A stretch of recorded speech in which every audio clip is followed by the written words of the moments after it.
J'arrive tout de suite. Attends, j'arrive. 2 minutes.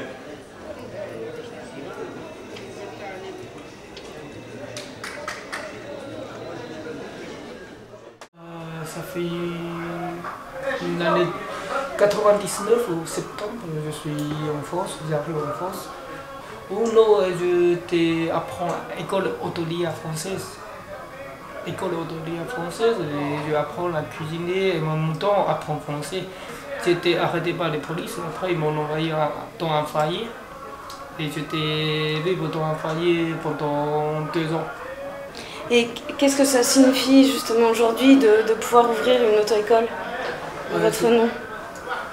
C'est pas si simple que ça, mais bon on peut dire quoi, on va essayer, on va attendre la chance. Ça change les mentalités. Le travailler dans une auto-école, c'est pas du tout le travailler dans une restauration. Il y a eu une manifestation qui a réuni plusieurs milliers de Chinois à Belleville il y a quelques semaines. Quelle est selon vous la raison pour laquelle cette manifestation a trouvé cette ampleur et cette adhésion? Alors déjà, il faut savoir que la manifestation a réuni beaucoup plus de monde que tout le monde l'espérait. Les organisateurs, quand ils avaient annoncé la manifestation, avaient dit on attend à peu près 5000 personnes. Ils étaient visiblement autour de 10 000, ce qui est quand même beaucoup. La deuxième raison, c'est que les gens qui sont venus manifester sont des gens qui sont souvent victimes d'agressions.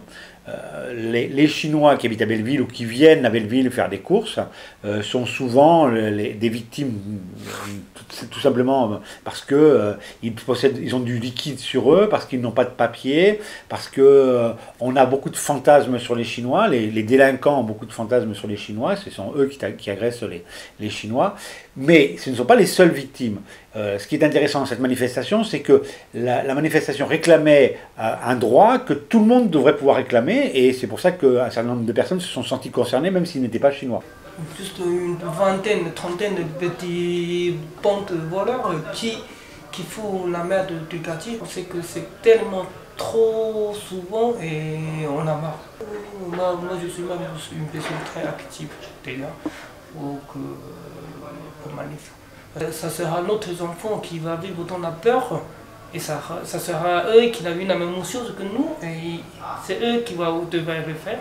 Mais pourquoi on ne fait pas essayer de faire maintenant pour demander un État qui fait un peu améliorer le quartier? De toute façon, ce n'est pas les mairies qui vont régler le problème de la sécurité. Le problème de la sécurité relève en France encore, même s'il y a des polices municipales, relève de l'État. On est marre de délinquance, c'est tout. C'est pour ça qu'on descend dans la rue.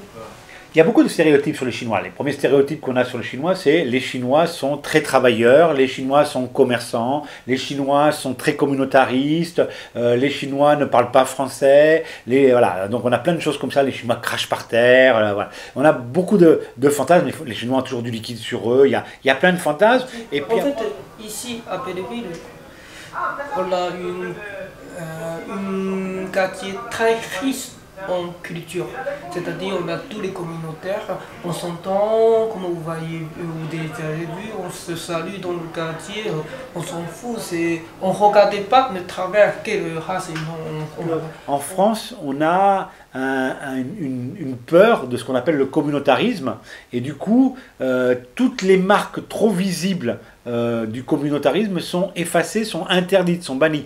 Maintenant, on sent aussi quand même dans ce qu'on appellerait les institutions, chez les responsables, une volonté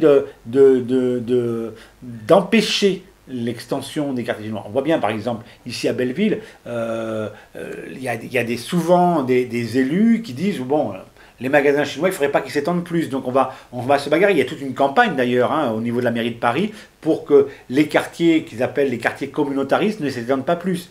Un Chinois né en France, qui parle français, qui a fait des études, qui peut donc espérer trouver un bon métier, il n'a rien à voir avec un Chinois qui vient d'arriver, même s'il a le même âge, qui ne parlera pas français, qui n'aura pas les papiers et qui lui obligatoirement sera obligé de travailler au noir dans la communauté. Des Chinois qui ont des papiers, qui ont un magasin, et des Chinois qui n'ont pas de papiers, c'est déjà deux mondes différents. Après, la question elle se pose comme ça, c'est-à-dire elle se pose socialement, elle se pose politiquement, elle ne se pose pas en termes de communauté.